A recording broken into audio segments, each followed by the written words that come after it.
Assalamualaikum warahmatullahi wabarakatuh. Salam sejahtera untuk kita semua. Pada malam hari ini kami akan mempresentasikan hasil kerja kelompok kami, yaitu heuristic evaluation aplikasi Signal. Next. Untuk anggota kami, yang pertama itu ada Rafid Muyasar, yang kedua Mala Anissa, yang ketiga Rezik Asir, yang keempat ada Siti Aisyah Siregar, dan saya sendiri Hafiz Samadi. Next. Oke, jadi Signal ini merupakan inovasi layanan administrasi kendaraan bermotor berbasis digital. Aplikasi Signal adalah platform digital resmi yang dikembangkan oleh Korlantas Polri bekerjasama dengan instansi terkait seperti Kementerian Dalam Negeri, Badan Pendapatan Daerah, Jasa Harja, dan Ditjen Pajak. Aplikasi ini bertujuan untuk membayar pajak kendaraan bermotor, pengesahan STNK tahunan, pembayaran dana wajib kecelakaan, cek data kendaraan bermotor secara online. Jadi user tidak perlu pergi lagi ke samsat lokal. Jadi untuk daftar usernya ada 7. Yang pertama Olivia sebagai pengunjung, Joko Pronoto sebagai pedagang kaki lima, Budi sebagai customer service, Misbah sebagai pengunjung, Zain sebagai pengunjung, Farhan sebagai petugas parkir, dan Atta sebagai pembeli. Ini merupakan contoh personal dari salah satu user kami. Jadi kami di heuristic evaluation ini kami menggunakan prinsip Don Norman. Next. Selanjutnya akan dijelaskan oleh teman saya. Jadi pada gambar pertama di situ kita bisa lihat yang melanggar prinsip heuristic evaluation yaitu visible execution dan evaluation. Permasalahannya pengguna menunggu tanpa tahu apakah aplikasi macet atau sedang memuat. Jadi solusinya yaitu menambahkan indikator pemuatan sederhana, misalnya progress bar kecil atau spinner. Selanjutnya pada gambar kedua prinsip yang melanggar evaluation yaitu simplify task struktur. Permasalahannya tidak ada tombol eksplisit, daftar atau mulai. Solusinya yaitu tambahkan tombol daftar sekarang. Terus pada gambar ketiga aspek yang dilanggar yaitu simplify task struktur. Tidak ada call to action CTA yang jelas. Jadi solusinya tambahkan judul tombol daftar sekarang. Lalu pada gambar keempat yaitu Rafid solusi.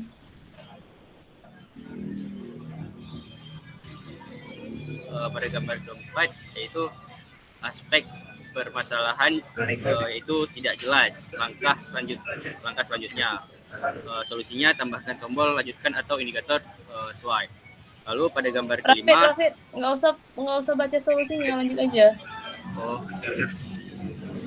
Pada gambar kelima yaitu permasalahannya yang dilanggar yaitu standardize. Tombol daftar di sini kecil dan mudah kelewat. Next. Terus pada gambar di halaman ini, gambar yang pertama yaitu prinsip yang dilanggar yaitu design for error. Masalahnya user bisa bingung kenapa lokasi dibutuhkan tanpa penjelasan. Terus gambar kedua pada slide ini yaitu permasalahan yang dilanggar yaitu simplify task struktur. Tidak ada contoh format input. Lalu gambar ketiganya yaitu permasalahannya tidak jelas apakah bisa lanjut tanpa verifikasi. Gambar selanjutnya prinsip yang melanggar heuristic evaluation yaitu user reward and user knowledge. Permasalahannya contoh ilustrasi kurang realistis. Lalu terakhir pada slide ini yaitu permasalahan prinsip yang melanggar yaitu simplify task struktur. Permasalahannya tidak dijelaskan apa yang harus dilakukan pengguna saat verifikasi liveness, misalnya berkedip atau menoleh. Alur tugas tidak terstruktur dengan baik. Selanjutnya akan disampaikan oleh teman saya. Oke, baik. Untuk slide selanjutnya, pada gambar pertama, heuristic evaluation yang dilanggar yaitu visible executing dan evaluation. Masalahnya tidak ada umpan balik dari sistem apakah foto yang diambil sudah sesuai atau belum, memaksa pengguna menilai sendiri. Lalu untuk gambar kedua yang dilanggar yaitu design for error. Masalahnya jika verifikasi gagal, sistem tidak memberitahu pengguna apa yang salah. Pesan kesalahan tidak spesifik. Kemudian untuk gambar yang ketiga yaitu ada standar design, yaitu masalahnya tombol lanjut tidak konsisten dengan tombol kembali ke beranda pada pop-up lain yang memiliki tujuan. Kemudian untuk gambar keempat ini yaitu yang melanggarnya standar design. Masalahnya tombol kembali ke beranda tidak konsisten dengan pop-up lainnya. Selain itu, pop-up tidak memberikan opsi langsung untuk mengirim ulang email.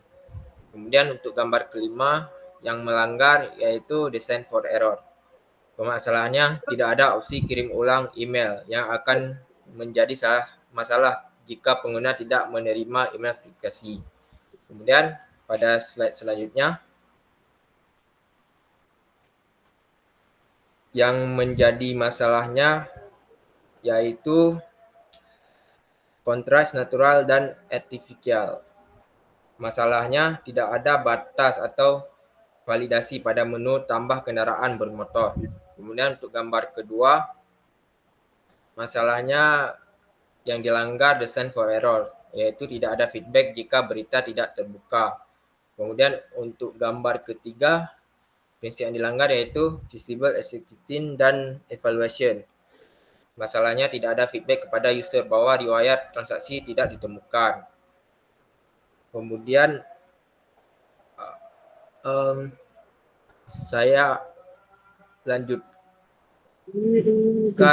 ke teman saya.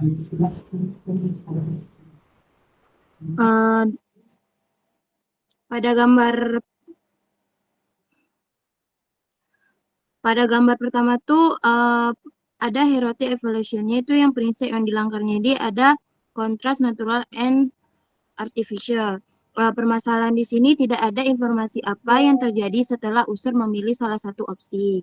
Dan gambar yang kedua itu ada halaman fact, di mana prinsip aspek di sini adalah prinsip yang dilanggar adalah standar user, yaitu permasalahannya itu format penulisan pertanyaan dan jawaban tidak konsisten, terkadang beda antara langkah dengan lainnya. Terus ada gambar ketiga dengan halaman profil, di mana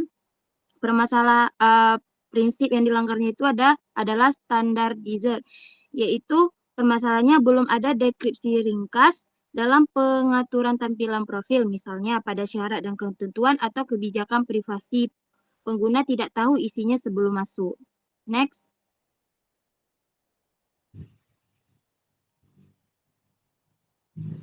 Jadi di gambar berikutnya ini ada gambar daftarkan kendaraan Anda dahulu, di mana prinsip ini adalah design for error, yang aspek permasalahannya itu tidak muncul warning apabila kolom kosong. Terus yang gambar kedua tuh adalah tambah data kendaraan bermotor, di mana prinsip yang dilanggarnya itu juga design for error. Dengan permasalahannya itu tidak muncul notifikasi jika upload file salah format atau file rusak ataupun buram. Terus yang terakhir atau sambungan dari gambar yang kedua juga sama, yaitu prinsip yang dilanggarnya adalah design for error. Dengan aspek permasalahannya tidak ada feedback visual atau error jika RKB atau nomor rangka salah format atau kosong. User bisa bingung jika terjadi kesalahan. Dilanjutkan dengan kawan saya. Oke, selanjutnya ada halaman cara bayar, di mana yang dilanggar yaitu visible execution and evaluation. Kemudian ada halaman peraturan, yaitu yang dilanggar ada design for error, di mana masalahnya itu tidak ada feedback jika peta gagal dibuka atau lepas. Kemudian ada halaman notifikasi, yang dilanggar itu ada design for error juga, masalahnya tidak ada feedback jika gambar dan berita rusak juga. Kemudian untuk halaman notifikasi juga sama, yaitu design for error. Selanjutnya.